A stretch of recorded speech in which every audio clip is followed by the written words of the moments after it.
Pastor Ed here with Daily Devotions for Friday, June the 14th, 2024. We've been talking about the book of Revelation this week, particular kind of fleshing out a little bit more than I was able to share in my sermon on Sunday. So we talked about Revelation. Now today we're going to talk about a little bit again about why some books made it in the Bible, why some didn't, how that actually happened. And actually there's an interesting story that just came out that is a fragment of a so-called infancy gospel of Thomas that tells a story from Jesus's infancy, from his youth.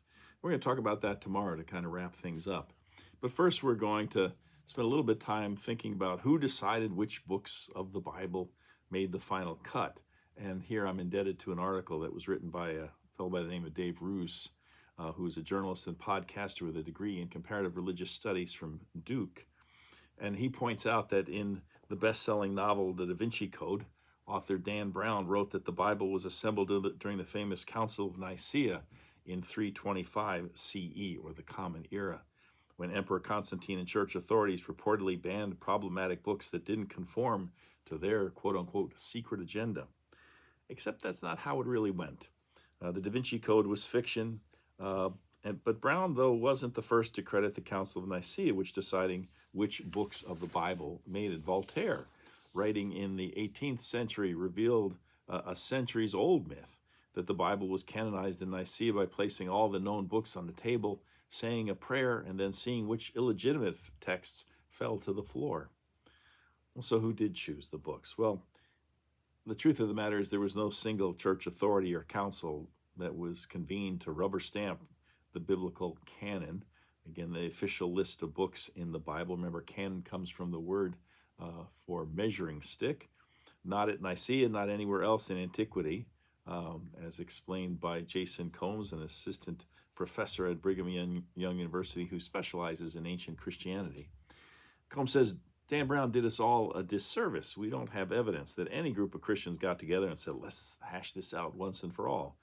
The Council of Nicaea was actually convened to resolve a religious matter completely unrelated to the books of the Bible. But what evidence scholars do have in the form of theological treatises, letters, church histories that have survived for the millennia point to a much longer process of canonization. From the 1st through the 4th centuries and beyond, different church leaders and different theologians made arguments about which books belonged in the Bible, often casting their opponents as heretics. Truth is, various people wrote the books that made up the Bible over a period of more than 1,000 years, between 1200 BCE, or before the Common Era, and the 1st century CE. And it contains, as you probably know, a variety of literary genres, including poetry and history and songs and stories and letters and prophetic writings. These were originally written on scrolls of parchment as opposed to being encapsulated in books as we think of them today, because remember, the printing press wasn't invented until 1440. Well, over time, these books were deemed authentic and authoritative by the communities of Christians who used them and were included in the canon, and the rest were discarded. Although the bulk of this editing work ended in the late 300s, the debate over which books were theologically legitimate continued on until at least the 16th century, when church reformer Martin Luther, we know a little bit about him, published his German translation of the Bible.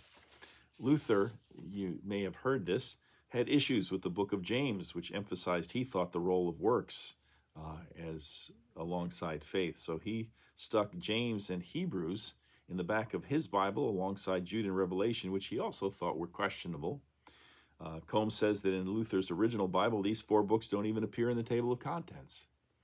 Eusebius, who I talked about, was a Christian historian writing in the early 300s who provided one of the early lists of books that were considered legitimate, and those that were considered borderline bogus. So he had, and I think I wrote this down in my sermon on Sunday, into different categories: recognized, disputed, spurious, and heretical.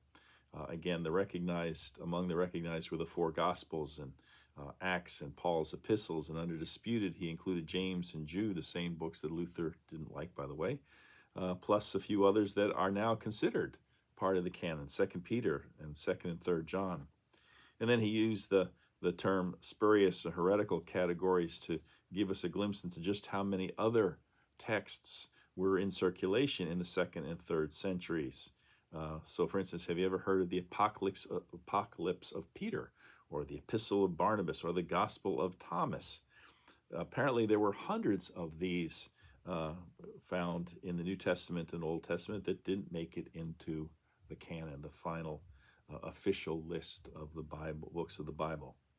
Well, again, why some made the cut and others didn't, I've already talked about this, but it's worth listening to this again. The first was authorship, whether it was believed to have been written by an apostle, by Paul, or by someone close to them. So as I talked about, I think in my sermon, Mark, for example, wasn't an apostle, but he was a companion of Paul's. He was an interpreter for Peter.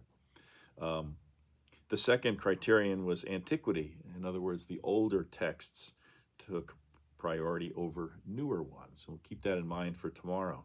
And the third was orthodoxy, or how well the text conformed with current Christian teaching. But as Combs points out, Professor Combs, that last reason is kind of interesting because current Christian thinking changed over the hundreds of years that this process was going on. And so I guess in conclusion, while it's not true to say that a single church council ruled on which books to include in our Bibles, it is probably fair to say that over those first few centuries of theological debate, the winners of that debate got to decide which books would stay and then which would go.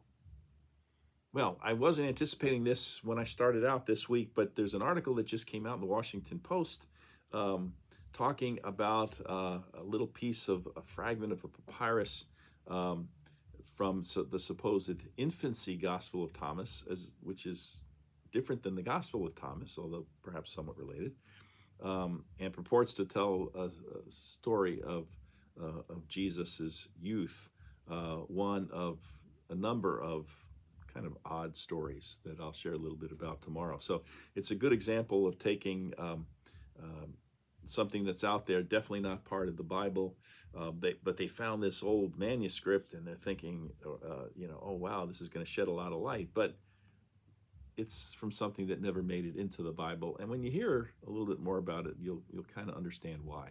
But it's sort of like a test case to wrap up what we've been talking about, why some books made it, why some books didn't. But we'll do that tomorrow on Saturday. Until then, have a great day today. Looking forward to sharing this with you tomorrow. Until then, take care. Bye.